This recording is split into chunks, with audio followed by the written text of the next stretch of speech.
Hi, I'm Danny Abe, executive producer at 343. In this year at E3, we're really excited to announce Halo Anniversary to the world.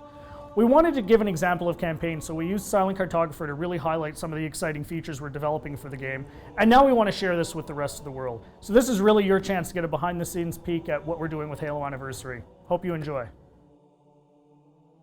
Okay, so let's dive right in and take a look at Silent Cartographer. This is exactly the same demonstration we gave to the press at E3. In fact, this is exactly the same build. So the exciting thing is that this build has come a really long way since we showed this at E3. It's kind of funny for me to look at it now and say, hey, the game looks much better now.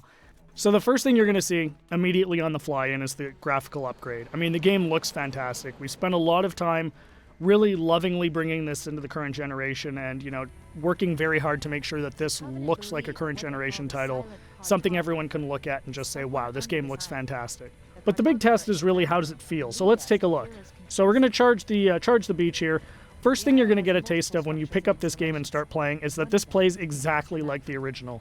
That was a core development principle for us, is this game needed to play exactly the way it did 10 years ago. I mean, this is the game that launched a generation of shooters, so we had to make sure that that feeling was identical to that experience that everybody remembered 10 years ago, because this is really a gift to the fans. This is a way to relive the experience of playing Halo 1 for the first time, so we really wanted to make sure it was identical. And the way we did that was actually a fun technical trick. We're actually running portions of two engines at the same time.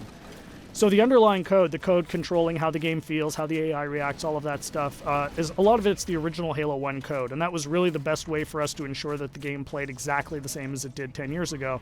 But on top of that, we've layered a new graphics engine that allows us to, make the game look fantastic and look like a current generation title. So it's really a great mix of the two.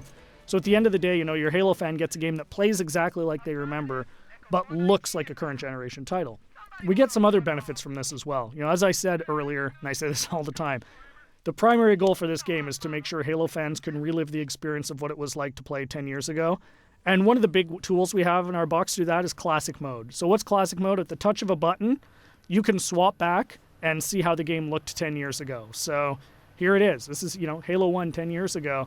And it's really a magical feature for Halo fans because this just lets you go back in time and see exactly how this game looked 10 years ago. But the fun part is you can come back at any time. So Classic Mode gives you the ability to go back and forth whenever you want at the campaign. So one of the things that's fun to do is get out to a spot like this that, just looks beautiful. You've got the water, the sun reflecting over it, the Halo ring in the background, and say, hey, what did this look like 10 years ago? Touch a button, and there it is, right? I mean, it's really, really, really a lot of fun to go back and forth between the two modes. And this is something I personally get the most excited about. And I think, the fans are really going to love it too. This was definitely a big win at E3. As you can see, the other benefits you get from the new version is you've got the splash effects, the dust effects as you get back onto the beach. The game just looks great. The other thing that's fantastic is for the first time, we're going to have co-op over live for the campaign. So you can hop onto the Warthog with a buddy and just plow through this game and, start mowing down grunts and elites and, just team up with a friend. Get on, go, hook up on live and play through the campaign together. And, we think people are really going to love that too. I often say, what would Halo 1 be without the Magnum? And, of course, the Magnum's back. Everyone remembers that fantastically overpowered pistol that just enabled you to walk through and just mow through hordes of enemies. Tremendous amount of fun. So, we're excited to bring that back as well.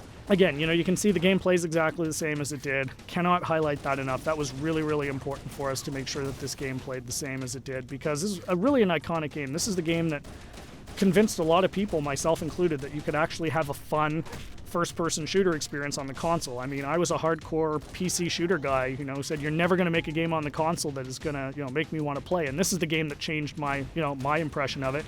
And it's the same for millions of Halo fans. And those fans, that's who this game is for. This game is really a labor of love for us here at 343, and we're really excited to be able to present it to you.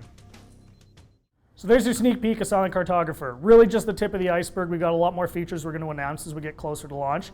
Come to Halo Fest at the end of August and see the whole game in action. See you then.